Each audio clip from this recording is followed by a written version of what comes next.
Imagine waking up before sunrise to the sound of a city transforming around you. Not the usual rhythm of a morning commute or the slow grind of an ordinary day. Something different. Something electric. Drums in the distance. The smell of food already cooking at 4 in the morning. Children dressed in their finest clothes, unable to sleep from excitement. And then, from every minaret in every direction, a call to prayer that sounds subtly different from any other day of the year. What is actually happening on this day? Why do over 1 billion people across the globe, from Jakarta to Lagos, from Istanbul to Detroit, all stop everything at the same moment? What ancient forces shaped this celebration? And why does it carry an emotional weight that even people outside the faith often describe as overwhelming? And here is the question that most outsiders never think to ask. Why does this celebration have no fixed date on the calendar? Why does it move, year after year, chasing the moon across the sky? The answer reaches back over 14 centuries and reveals something profound about how time, faith, and community are woven together in ways that no modern calendar can fully capture. To understand Eid al-Fitr, you cannot just look at the day itself. You have to understand what came before it. For 30 days, or sometimes 29, depending on the lunar cycle, the Muslim world has been living inside Ramadan. This is the 9th month of the Islamic lunar calendar, and it is unlike any other period in the religious year. From the moment the first light of dawn appears until the sun fully sets each evening, Muslims who are physically able are expected to abstain from food, water, smoking, and other physical needs. Not a sip of water. Not a bite of food. For an entire month. Now, before we reduce this to a simple act of deprivation, it is worth pausing here, because that framing misses the point almost entirely. Ramadan, in Islamic theology and practice, is not primarily about hunger. It is about consciousness. The Arabic word for fasting in this context is Sawm, and its root meaning is closer to restraint or stillness. The hunger is a tool, not the destination. The goal is to redirect attention away from physical appetite and toward prayer, reflection, charity, and community. Here is a detail that surprises many people outside the tradition. Ramadan is also, paradoxically, one of the most socially vibrant months of the year in Muslim-majority societies. After sunset, when the fast breaks at the meal called iftar, families and communities gather. Restaurants that are empty during the day overflow at night. Streets that are quiet in the afternoon heat become festivals of light and conversation after dark. In countries like Egypt, Turkey, and Morocco, Ramadan nights have their own distinct culture, special television programs, night markets, extended prayer services, and a sense of collective intimacy that is difficult to describe to someone who has not experienced it. But here is the thing about 30 days of fasting, spiritual discipline, and communal intensity. It builds something. An accumulated weight of effort, sacrifice, and shared experience. And when that weight finally lifts, when the month ends, the release is not just relief. It is something closer to joy, so concentrated it becomes almost physical.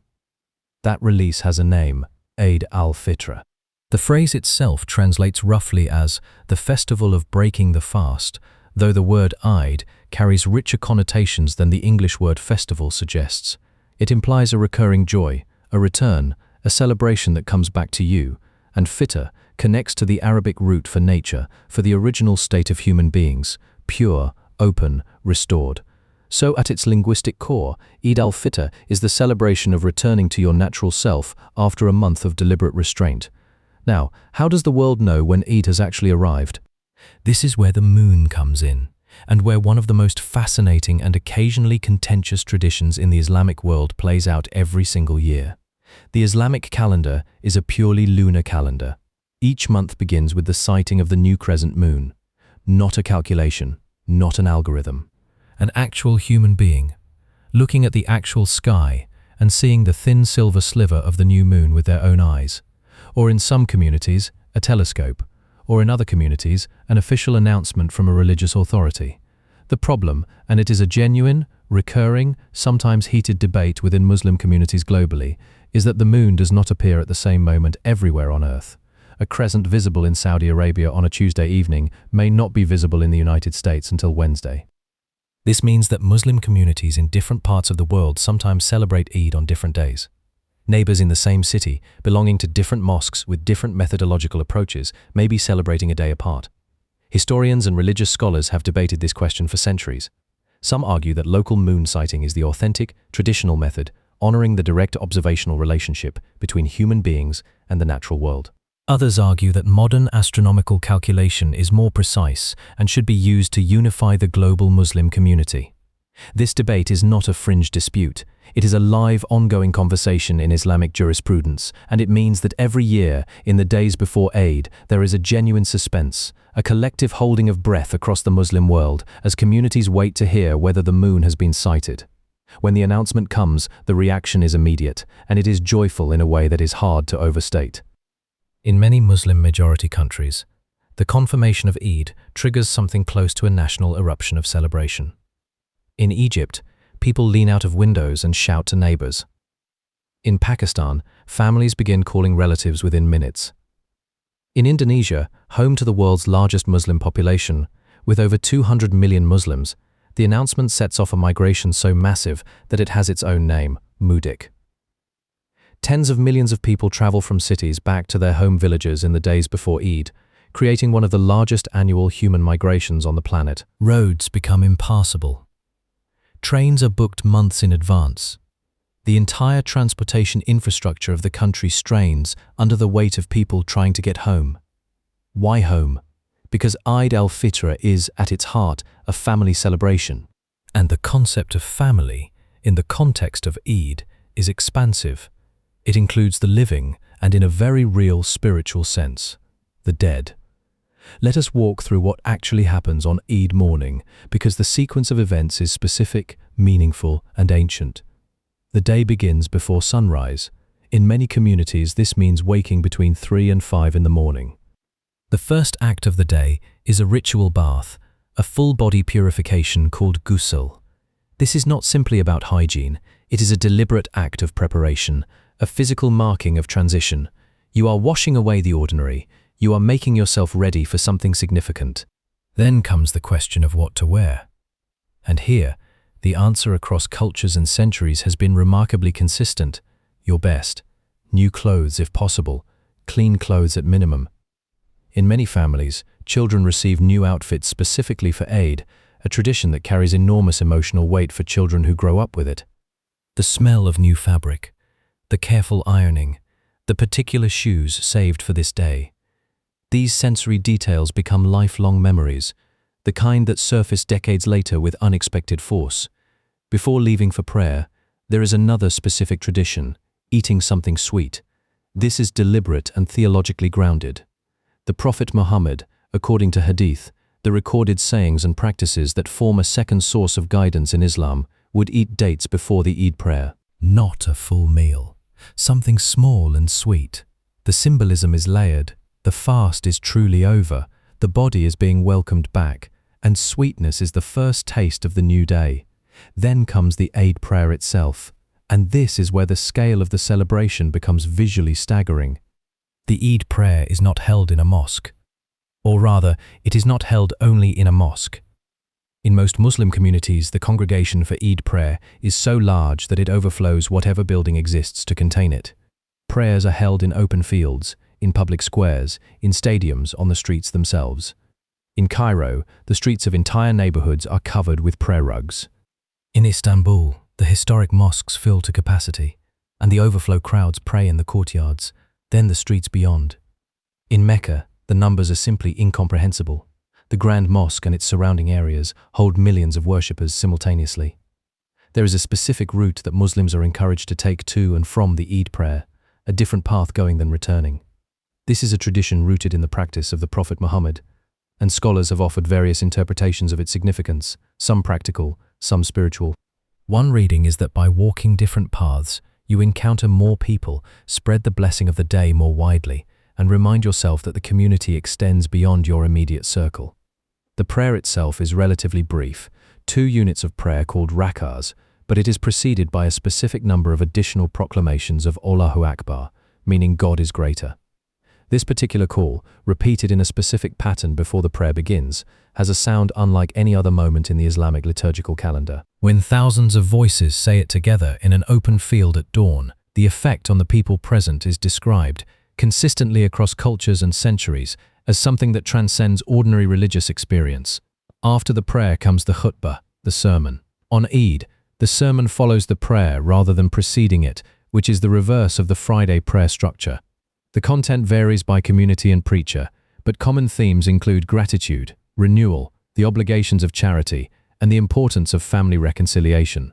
That last point deserves attention, because Eid is explicitly understood, in Islamic tradition, as a time for repairing broken relationships.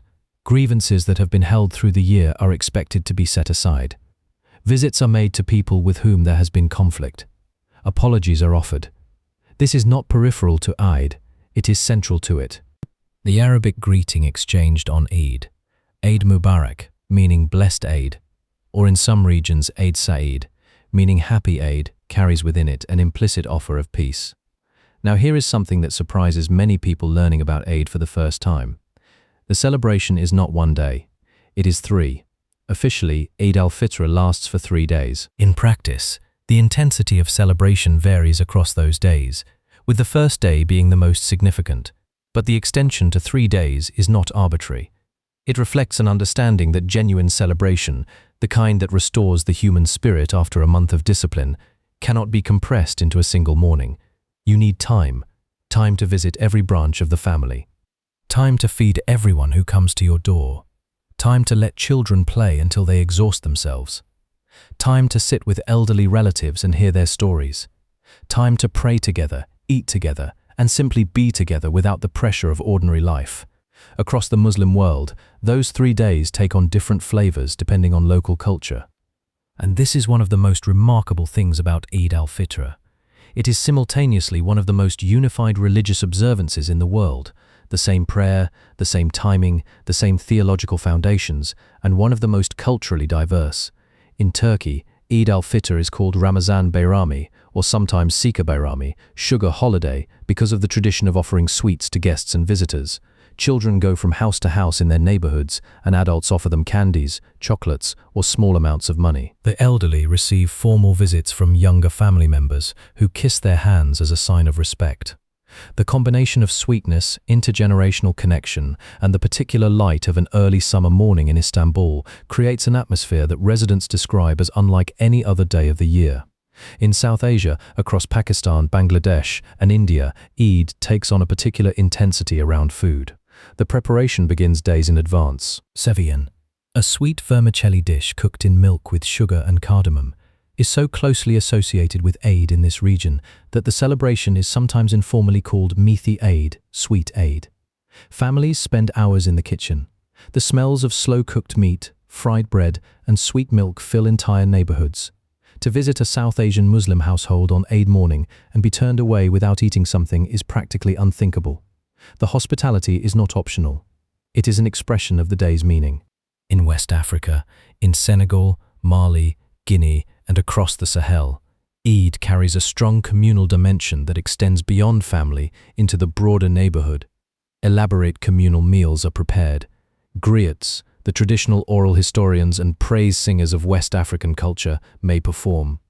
The integration of Islamic practice with local cultural traditions creates a celebration that is distinctly African in its texture while remaining rooted in the same theological foundations as an Eid celebration in Malaysia or Morocco. In Indonesia, the mudik migration we mentioned earlier reaches its emotional peak on Eid morning itself. Families who have traveled hundreds of miles gather in ancestral homes. The first act after prayer is often a visit to the family graves, a practice called ziarah kubur, grave visitation, where prayers are offered for deceased relatives. This connection between the living celebration and the memory of the dead gives Eid in Indonesia a particular emotional depth that visitors often find unexpectedly moving. And in Muslim communities living as minorities in Western countries, in the United States, the United Kingdom, France, Germany, and elsewhere, Eid takes on an additional layer of meaning. For these communities, the celebration is not just religious and cultural, it is also an assertion of identity, a statement that this tradition, this calendar, this way of marking time belongs here too. Many Muslim families in Western cities describe the particular joy of seeing their children in traditional dress, walking to prayer through streets where they are a visible minority, and feeling the warmth of community in a context where that community is built against the grain of the surrounding culture. There is also a financial dimension to Eid that is essential to understand, because it is not incidental, it is theologically mandated. Before the Eid prayer, every Muslim who is financially able is required to give a specific form of charity called zakat al-Fitr. This is distinct from the general zakat, the annual almsgiving that is one of the 5 pillars of Islam. Zakat al-Fitr is specifically tied to Eid. It must be given before the Eid prayer, not after. The amount is calculated based on a measure of staple food, historically grain or dates, now often converted to a cash equivalent. The purpose is explicit, to ensure that every member of the community, including the poorest, has enough to celebrate Eid with dignity. The obligation is not just to give. It is to give in time for the recipient to actually enjoy the holiday. This detail reveals something important about the theology underlying Eid. The celebration is not meant to be a private joy. It is not a reward for the individually devout. It is a communal restoration. The point is that everyone eats, everyone celebrates. The fast was collective. The breaking of the fast must be collective too. Estimates of the total amount of zakat al-Fitr given globally each year vary widely and are genuinely difficult to calculate, but the scale is enormous. When you consider that over 1 billion Muslims are obligated to give this charity, and that it flows toward the most economically vulnerable members of communities across the world, the redistribution of resources that happens in the days before Eid is one of the largest annual acts of organized charity in human history. This is rarely discussed in coverage of Eid in Western media, which tends to focus on the visual spectacle of prayer and celebration. But the charity dimension is inseparable from the day's meaning. Now let us talk about something that often gets lost in outside descriptions of Eid, the emotional complexity of the day. For many Muslims, Eid al-Fitr is not purely joyful, it is bittersweet. The end of Ramadan is genuinely mourned by many observant Muslims who describe the month as a period of unusual spiritual clarity, heightened community connection, and a sense of closeness to God that is hard to sustain in ordinary life. The joke, and it is a real joke, widely shared across Muslim communities, is that Ramadan is the guest you never want to leave. Eid marks its departure. The celebration of Eid and the sadness of Ramadan's end coexist in the same morning, and this emotional texture is part of what gives the day its particular depth. For those who have lost family members during the past year, Eid can be particularly difficult. The empty chair at the table. The relative who used to call first thing in the morning and no longer can. The traditions that were carried by someone now gone. Grief and celebration are not opposites on this day. They are neighbors. For Muslim immigrants and their children, Eid can carry the weight of distance from family in other countries, from the particular version of Eid they grew up with, from the cultural context that gave the celebration its full meaning. Many second-generation Muslims in Western countries describe a kind of double consciousness on Eid. The joy of the day itself and the awareness that the world outside their community is simply continuing as normal, that school or work will resume the next day, that the holiday they feel so deeply is invisible to most of their neighbors. These complexities do not diminish Eid. They deepen it. They are part of what makes it a genuinely human celebration rather than a simple performance of happiness. Let us step back for a moment and consider the historical roots of Eid al-Fitr, because the celebration did not emerge fully formed. It has a specific origin point. According to Islamic tradition, the first Eid al-Fitr was celebrated in the year 624 CE in the city of Medina, in what is now Saudi Arabia. The Prophet Muhammad had migrated from Mecca to Medina 2 years earlier, an event called the Hijra, which marks the beginning of the Islamic calendar. The first Ramadan fast had been observed that year, and when it ended, the community gathered to celebrate. The Prophet Muhammad is reported to have said, according to Hadith, that God had given the Muslim community 2 days of joy, Eid al-Fitr and Eid al-Adha. What is striking about this origin is its context. The early Muslim community in Medina was small, embattled, and living under significant pressure. The first Eid was not a celebration from a position of triumph. It was a celebration of resilience, of a community that had survived, that had maintained its practice, that had found joy in discipline and solidarity. That foundational character has never fully left the celebration. Even today, even in contexts of prosperity and comfort, Eid carries within it a memory of what it means to celebrate despite difficulty. Over the following centuries, as Islam spread from Arabia across North Africa into Persia, Central Asia, South Asia, Southeast Asia, and eventually into Sub-Saharan Africa and Europe, Eid al-Fitr traveled with it, and at each destination it absorbed and integrated local traditions while maintaining its theological core. The result, 14 centuries later, is a celebration that is simultaneously one and many, a single event observed by over 1 billion people, each community bringing its own language, food, music, and customs to a shared spiritual moment. This is, when you think about it, one of the more remarkable cultural achievements in human history. The ability of a single religious practice to hold together such extraordinary diversity, to be recognizably the same celebration in a Moroccan Medina and a Nigerian village and a London suburb, speaks to something genuinely powerful in its foundations. And yet Eid al-Fitr is also, in the 21st century, a celebration in motion. The experience of Eid is changing as Muslim communities urbanize, as diaspora communities grow, as social media allows people to share their celebrations across borders in real time. Young Muslims in cities around the world are creating new Eid traditions, Eid brunches, Eid markets, Eid fashion, Eid content. The ancient and the contemporary are in constant negotiation, and the celebration is alive in the way that all living traditions are alive, by changing while remaining itself. There is one final dimension of Eid al-Fitr that deserves mention, because it is perhaps the most universally reported experience among people who have celebrated it. Ask almost any Muslim to describe their most vivid memory of Eid, and what you get is rarely a theological statement. It is almost always sensory. The smell of a specific food, the texture of a new shirt, the sound of a particular prayer in a particular voice, the feeling of being embraced by someone you love after a long separation, the light on a specific morning, the laughter of children who have been awake since before dawn and are running on pure joy. This is what Eid al-Fitr ultimately is, beneath all the theology and history and cultural variation. It is a day designed to make human beings feel, in the fullest possible way, what it means to be alive, to be part of a community, to have survived something difficult together, and to begin again. The fast ends. The moon has been seen. The food is ready. The family is gathered. The prayer is said. And for one morning, in cities and villages across the world, over 1 billion people exhale together. That exhale has been happening in one form or another for 1400 years. And if you listen carefully enough, you can almost hear it. What strikes you most about the way Eid al-Fitr connects such different cultures through one shared moment? Is it the lunar calendar's living relationship with the sky, the mandatory charity that ensures no one celebrates alone, or the way grief and joy sit side by side at the same table? Write your answer in the comments. There is no wrong response, and the conversation there is genuinely worth reading.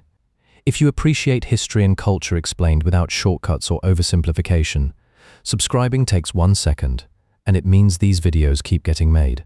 And in the next video, we are going to look at Eid al-Adha, the other great Islamic celebration, which has entirely different roots, a completely different emotional register, and a story that begins with one of the most dramatic moments in the history of the Abrahamic faiths. You will not want to miss it.